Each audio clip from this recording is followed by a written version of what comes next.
Your Honor. Good afternoon. Your Honor, approximately 2 years ago, I was appointed as Ethan's lawyer guardian ad litem because of the situation with his parents.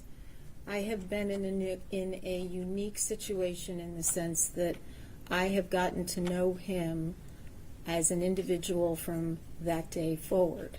Unfortunately, everyone, or almost everyone here, only knows him from the incident backwards. And we've heard some, he's a monster, he's trash. I have to tell you that he is a life. He is a human being. He is a person.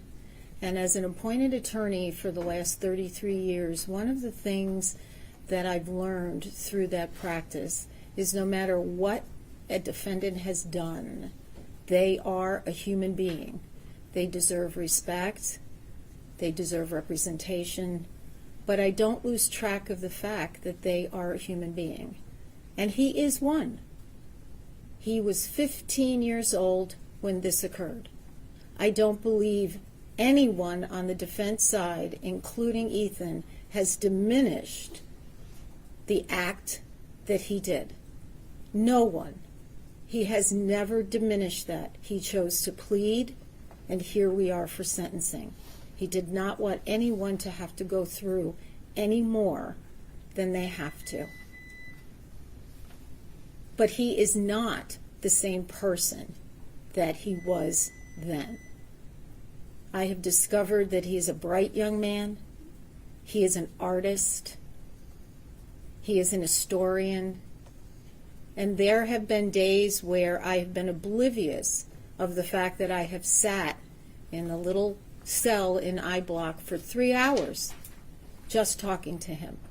As the court knows, the jail is not designed for juveniles, so it's a very isolating experience. And so my role was more to keep him company, to not have him feel so isolated, to make sure that the needs he has, as every other individual who is housed at the Oakland County Jail has, and that they are being met. But his life is salvageable. His life is rehabilitatable.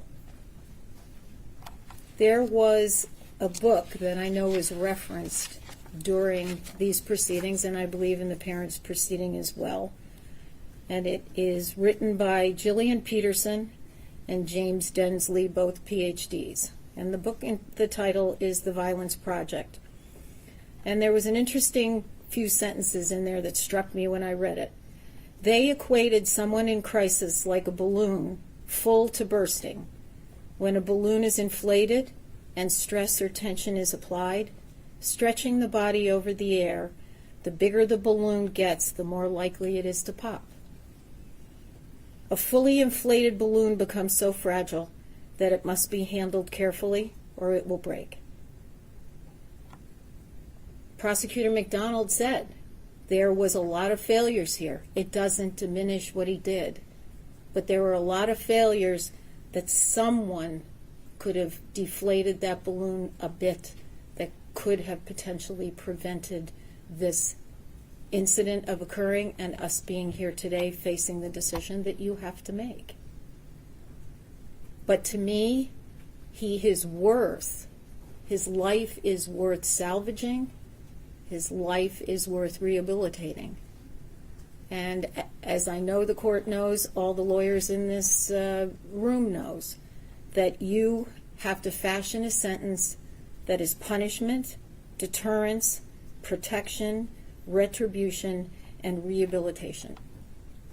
And if you look at him as a human being who is salvageable, who is rehabilitatable, then life in prison without parole is not the appropriate sentence. I have always been impacted by Brian Stevenson, who is the author of Just Mercy, A Story of Justice and Redemption, when he says, each of us is more than the worst thing that we have ever done. And I know everybody who spoke today probably cannot see that in Ethan, but his life is worth more than the worst thing he did, and what he did is probably the worst thing that anybody could do on the face of the earth.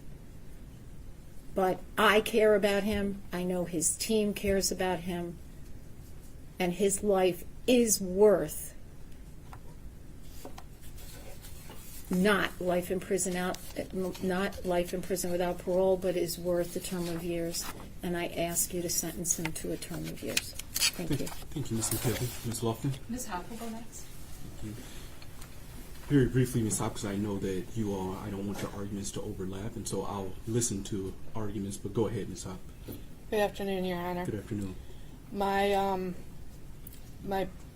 purpose in speaking today is to address two specific issues.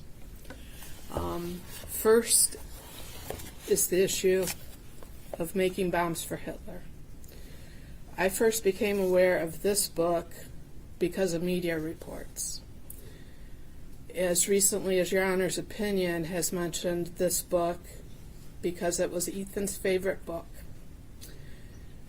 This book is published by Scholastic Publications, which, as Your Honor probably knows, and many people in this room do know, Scholastic is an organization, a company that specifically provides books to schools. They provide them to students in schools through those little newsprint flyers that come home once a month, once every other month, for parents to buy books for their children. They run book fairs in schools. They provide opportunities for teachers to buy their books to have in the classrooms. This book is about 200 pages. I've read it twice now. The age group that this book is geared toward is 9 to 12 years old. This is not, despite the title, and that's kind of why I'm addressing this book, it's not a pro-Hitler, pro-Nazi book. It's not a how-to on how to make bombs or anything of that sort. What this is a book based on the real-life stories of, in this particular case, a Ukrainian person who during World War II was kidnapped at the age of 9 and enslaved by the Nazis. These stories came to light after the fall of the Soviet Union in 1991. Ethan loves history. This book is about the 9-year-old main character who once was kidnapped, was thought of as a useless person because of her age by the Nazis who took her.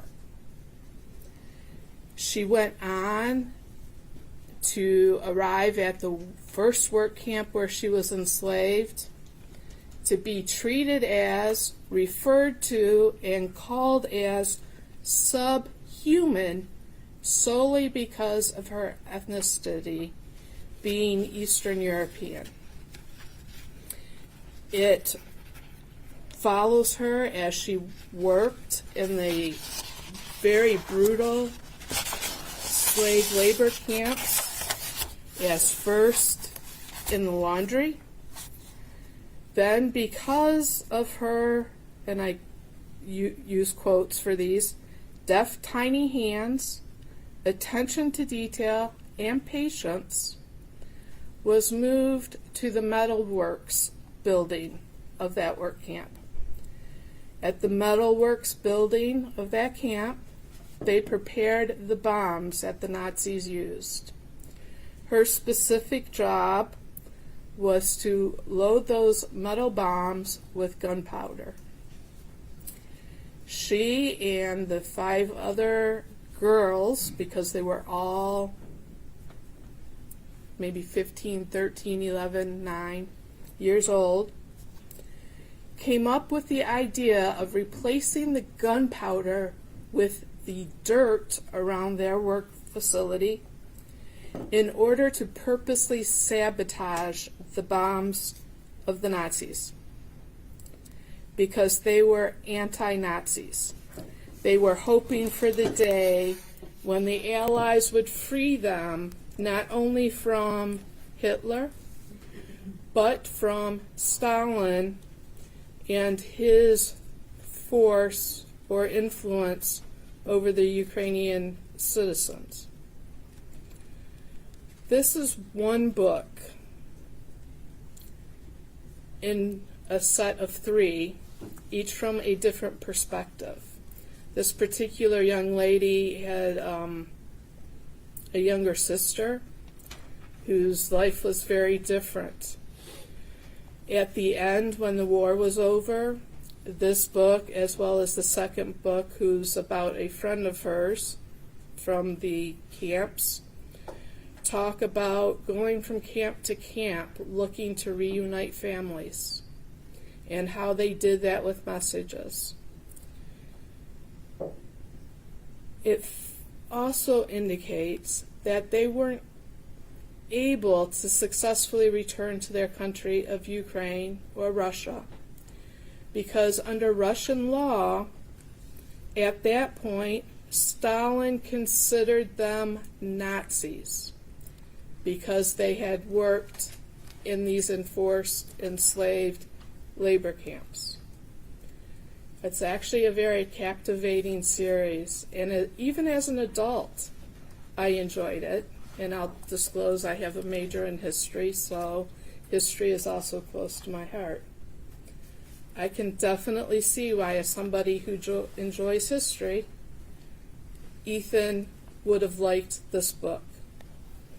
And again, because the title is so misleading about the contents of the book, I thought that was important to bring to the court's attention. Secondly, and I'm not going to detail or go over again the testimony of Dr. Romanowski from the Miller hearing, but I do want to talk about our prison system very briefly.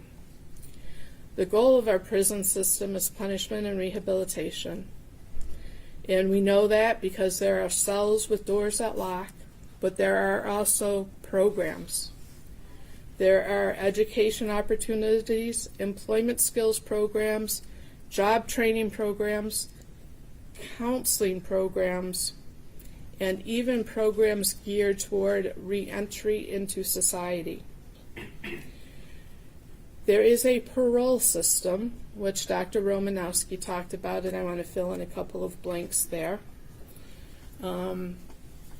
If given a term of years, which I am asking the court to do, Ethan would be eligible at the minimum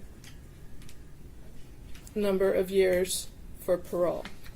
There is a board that would review his eligibility. Part of what they look at is a worksheet that includes all of the crimes he's committed, all of the programming he's participated in, and the extent to which he participated.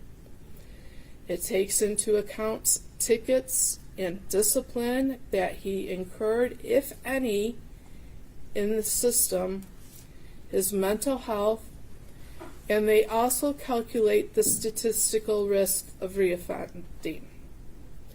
This is all brought down to a number which tells them what risk Ethan or any other defendant in the prison system has of reoffending, low, medium, or high, and that's part of the basis of the parole board's decision. The other part depends on input from the prosecutor's office, input from victims and victims' families, an interview with the defendant, him or herself. The decisions of the parole board at one time used to be appealable. If parole is denied, the inmate can no longer appeal that decision. If parole is granted, however, the prosecutor's office has the opportunity to appeal that decision. The parole board is a specific group of individuals with expertise in parole.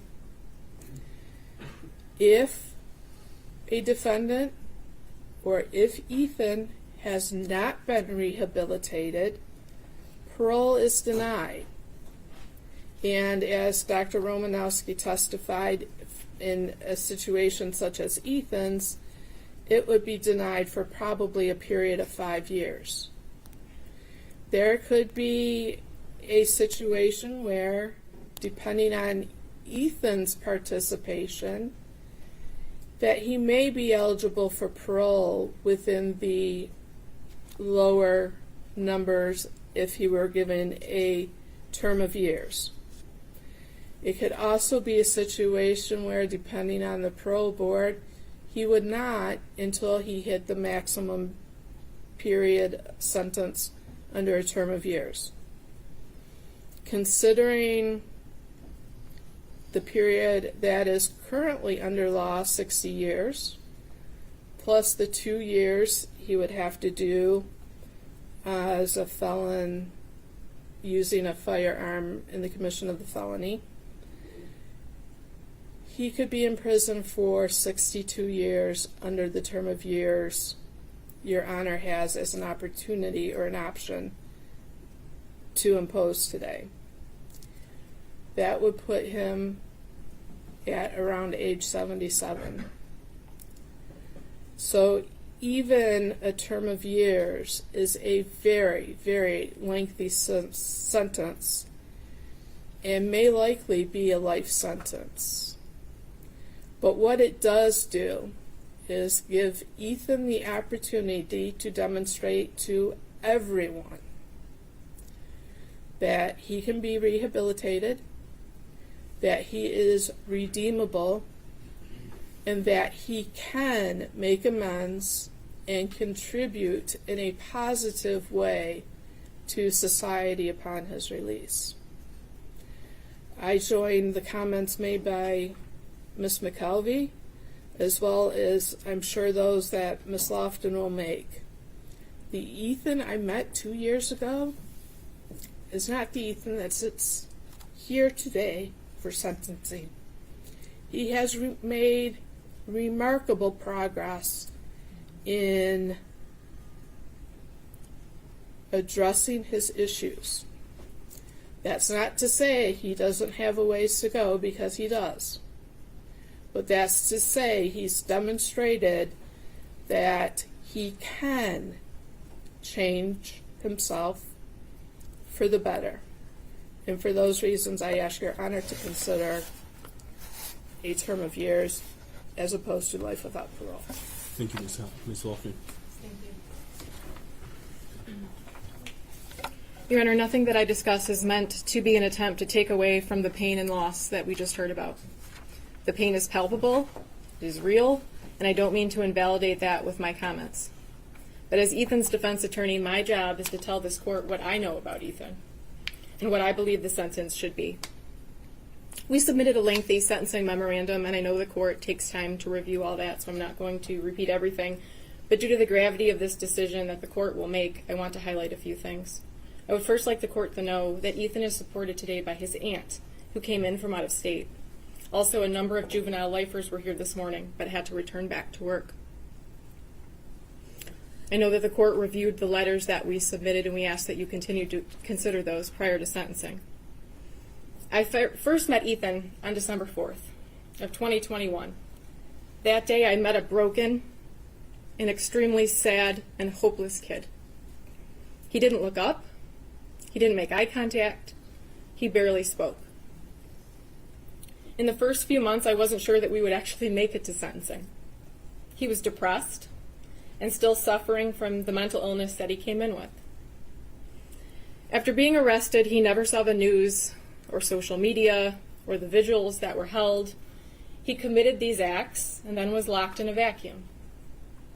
When we had the initial placement hearing, it was the first time that he experienced the anger of his community and the pain that he caused. He did not take that lightly. Over the last 2 years, I have watched him go through all of the stages of grief.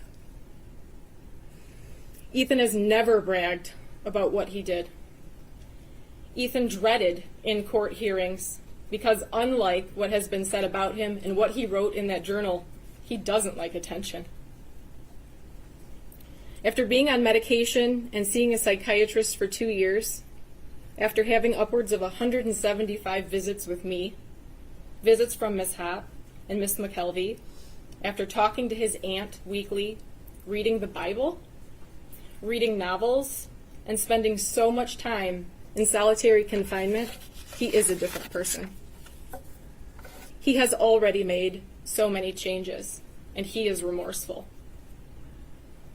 He has been able to keep out the dark voices and thoughts. He sees the wrongs in his thinking and his actions. He has hope for the first time. He tries to be better every single day, and I am confident that he will continue to do that in the Michigan Department of Corrections, whatever your Honor's sentence may be. At the Miller hearing, the prosecutor introduced internet searches that Ethan made concerning punishment in Michigan. They also showed parts of his journal where he talks about a life in prison. Just because Ethan looked up what a life sentence is or what the punishment is for killing people does not mean that is the appropriate sentence under the law and under the facts that we are operating with. Would a healthy 15-year-old be okay with going to jail and prison for the rest of their life? Absolutely not. The fact that he even researched what his sentence could be and then still went forward with his actions only further shows how depressed and mentally ill he truly was. I want to talk a little bit about the journal. When you read Ethan's journal and you compare it to the notes from Dr. Anaker that we attached in our sentencing memorandum or the report of Dr. King, it sounds like a completely different person. And after meeting with Ethan for over 2 years, I now understand that the journal was the worst of the worst. It was an exaggeration of his thoughts. It was a place where he could say anything and there was no judgment. It was a sounding board without reverberation. He could make himself sound scary. He could make himself out to be a person that would be remembered. How do we know this to be true?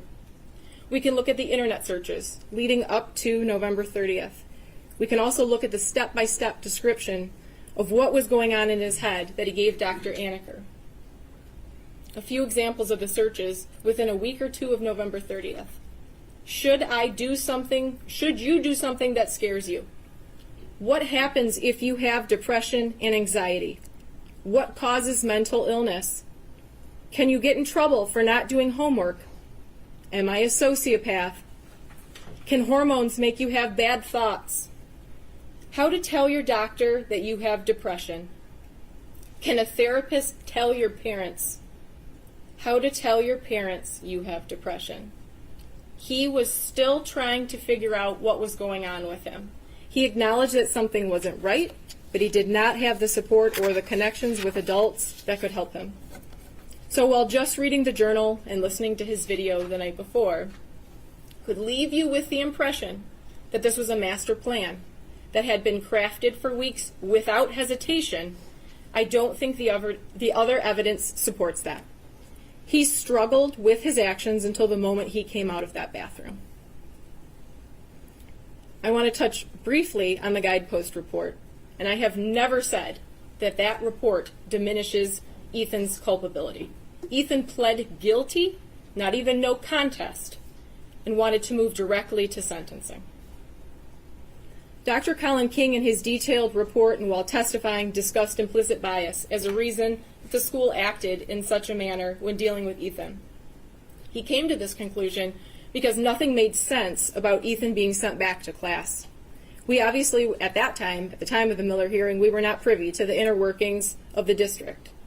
But the guidepost evaluation and report goes so much deeper than the rationale of implicit bias.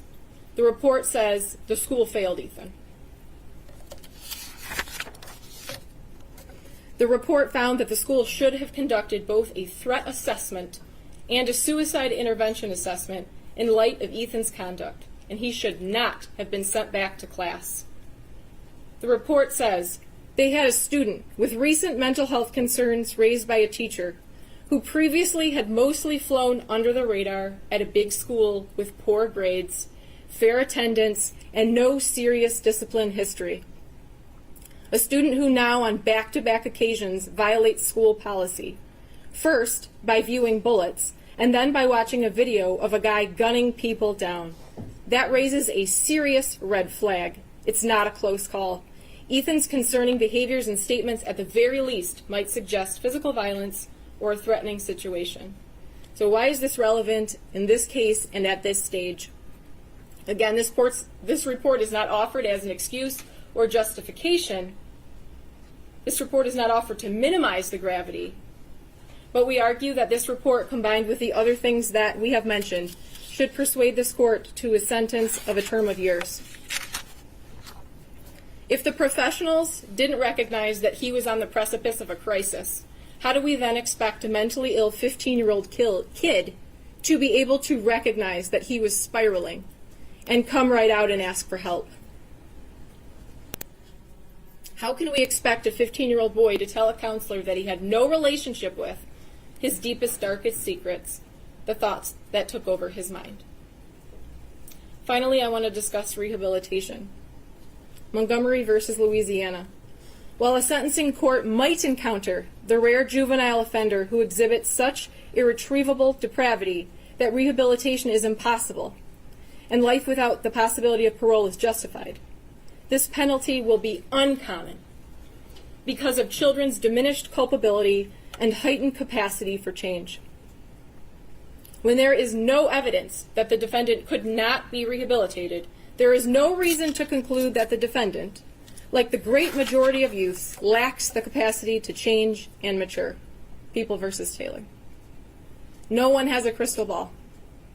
And while it's impossible to say that Ethan will be able to be rehabilitated and be a productive member of society worthy of release, it will not be impossible to make that determination with decades of daily records of his behavior and human interaction.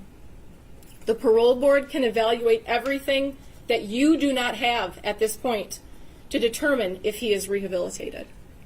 If you give Ethan a term of years, he will have to prove himself every single day. In my sentencing memorandum, I attached triumph reports from Sato that highlighted a number of juvenile lifers that were released under Miller. I also attached a number of letters from those same individuals who are supporting Ethan. In each of those cases, 20 to 30 years ago, a judge told them that they couldn't change, that they were irreparably corrupt, and they were wrong. Many of those individuals had no idea that the law would ever change or that they would get another chance to be released into society. Even knowing that, they did good things in prison. They took classes. They stayed out of trouble. They became better people. And when the laws changed and the court found that they could be released, they became productive members of society. Rehabilitation is possible, and those people are living proof. We are looking at the ability to be rehabilitated. We need not actually prove that complete rehabilitation has happened.